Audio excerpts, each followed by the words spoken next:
Storyline is brought to you by SADA, Sons and Daughters of Africa, an organization committed to communicating African heritage from generation to generations.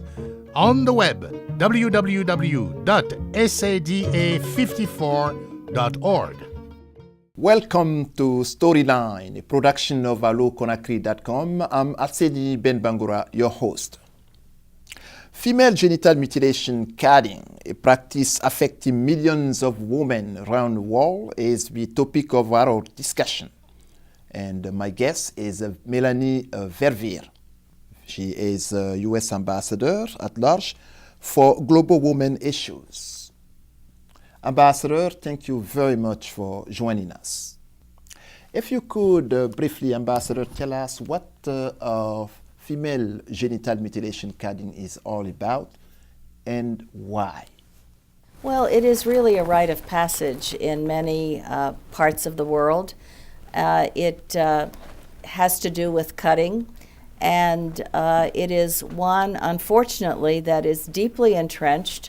It is cultural. Sometimes there are those who believe it has a religious underpinning, but that is not so, and many an imam will tell you it's not so, and in places where it has been abandoned, it's been made very clear that it is not an issue of religious values. Mm-hmm. But the reason it is of such great concern is because it is certainly a violation of human rights, and it has very serious health consequences. Yeah, we will certainly go to that point later on in this interview. But Ambassador, when you say it's a cultural issue, is this specific to any given civilization?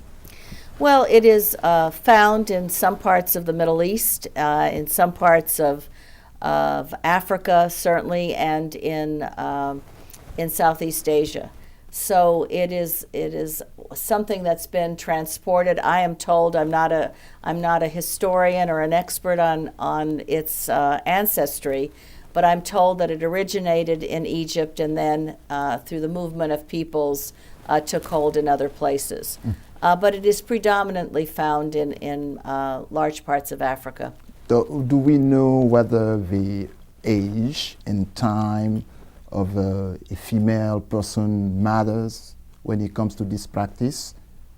Well, it's done on girls. As I said, it's a rite of passage into adolescence for the most part.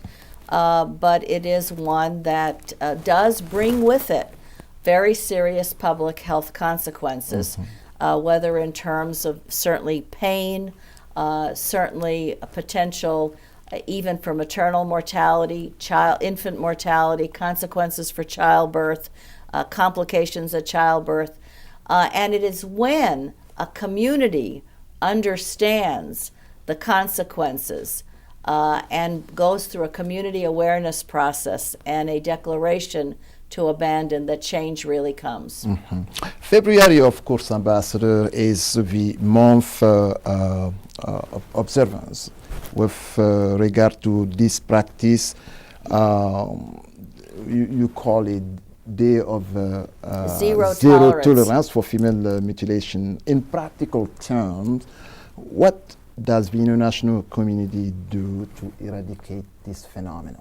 Well, the international community has been very supportive of efforts that are indigenous efforts at the local level. One of the extraordinary NGOs working in this environment, it is not alone in doing this work, but Tostan, which started in Senegal, and I think has certainly done some work in Guinea and in many other places in Africa. And it is a community awareness program that begins with education on human rights, on health, on democracy, and through that process, an understanding takes place that this is not a practice that should be engaged in the community, but it takes a wide commitment on the part of all the members of that family, village family, extended family, and male leadership is all important and has been absolutely instrumental. Do we have any success story? Groups like Tostan, for example, have had evaluations done of some of their projects and have seen a end to the practice that is not recidivist. It doesn't come back because everyone has been engaged. And it is that changes the deeply entrenched nature of this, that when it is done over and over and it becomes a norm of the society and there are penalties to not doing it, it takes a process that has to engage the wider community to abandon it and move from a practice that has been embraced to one that a community understands it doesn't want to engage in because of the serious consequences to the women of that community. What do you see, Ambassador, as a stumbling block to your success in this endeavor? I think one of the greatest stumbling blocks is the fact that this has not occurred on the level that it is truly necessary in terms of rights awareness programs, in terms of education, in terms of the kind of ability for communities to have others come in and locally work with them so that they can go through a process, a declaration of process of abandonment. Where it has happened, it has made an enormous difference, and it doesn't continue. But there are still so many places where the work needs to be engaged in because the practice is so pervasive in those places. What's your message as we observe this, important day regarding the female mutilation genital? What's your message to the communities? Well, the message is zero tolerance, and that's to get to a time and a place where this won't go on. And in order to do that, we all need to be part of the process. The U.S. government, as you have said, is marking this observance. Secretary Clinton will be speaking to this issue. The United States has been supporting many of these community-based programs that have made such a difference in bringing a positive value to the local communities.